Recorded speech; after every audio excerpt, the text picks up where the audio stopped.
Hello friends, through this video we will know about UGC. लेकिन उसको जानने से पहले यूनिट 4 के कंटेंट को जानते हैं कि यूनिट 4 में आपको किन किन टॉपिक्स को जानना होगा। सो ये एक आउटलाइन है, आप चाहें तो इसका स्क्रीनशॉट ले सकते हैं।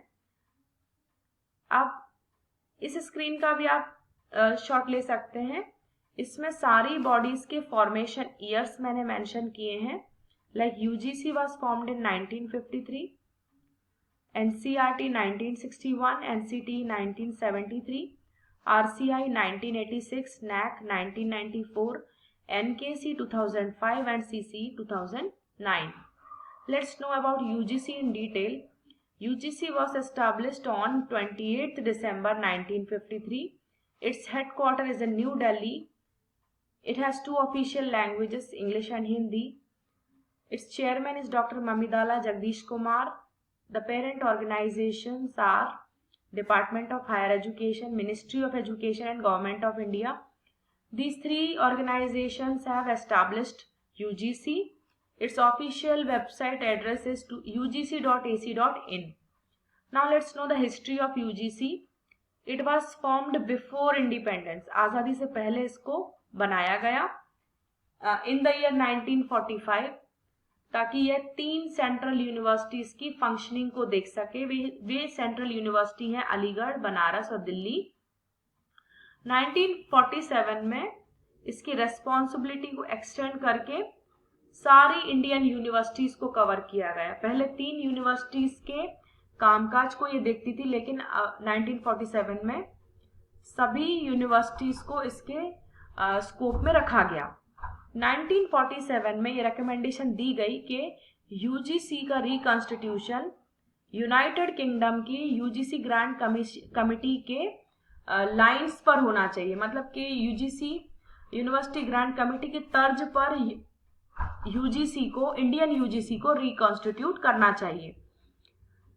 यह रिकमेंडेशन यूनिवर्सिटी एजुकेशन कमीशन में दी गई थी, जिसके चेयरमैन थे डॉक्टर सर्वपल्ली राधाकृष्णन। 1952 में गवर्नमेंट ने डिसाइड किया कि सारी यूनिवर्सिटीज को ग्रांट देने का काम भी यूजीसी करेगी और सभी हायर लर्निंग इंस्टीट्यूशंस को भी यूजीसी हैंडल करेगी।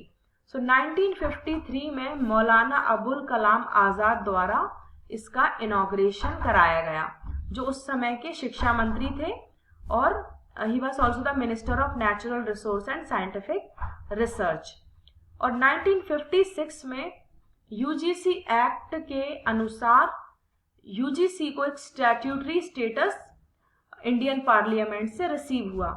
इन नवंबर 1956 the UGC became a statutory body upon the passing of the UGC Act 1956 by the Indian Parliament।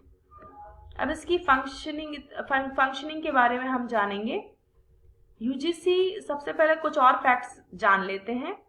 ये एक ऐसी ऑटोनोमस बॉडी है जिसका क्रिएशन 3 ऑर्गेनाइजेशंस ने किया, like department of higher education, ministry of education and government of India, in accordance with UGC act 1956।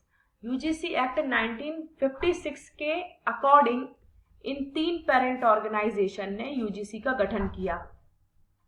यह भारतीय विश्वविद्यालयों को मान्यता प्रदान करती है और यूनिवर्सिटी और कॉलेजेस को ग्रांट्स प्रोवाइड करती है। It provides recognition to universities in India and it disburse funds to such recognised universities and colleges. जिन इंस्टीट्यूट्स को मान्यता प्रदान की गई है उनको ये फंड्स भी प्रोवाइड करती है। इसका जो हेडक्वार्टर है वो न्यू दिल्ली में है और इसके 6 रीजनल सेंटर्स हैं। वे हैं पुणे, भोपाल, कोलकाता, हैदराबाद, गुवाहाटी एंड बेंगलोर। लेकिन अभी एनईपी 2020 की रिकमेंडेशन के अनुसार यूजीसी को एक नई रेगुलेटरी बॉडी रिप्लेस करेगी, जिसे हम हैकी के नाम से जानते हैं, हैकी higher education commission of India. UGC हर साल डॉक्टरल और पोस्ट डॉक्टरल फेलोशिप पर 725 करोड़ रुपए खर्च करती है और यह नेट जेआरएफ क्वालिफाइड कैंडिडेट्स को डॉक्टरल स्कॉलरशिप भी प्रोवाइड करती है।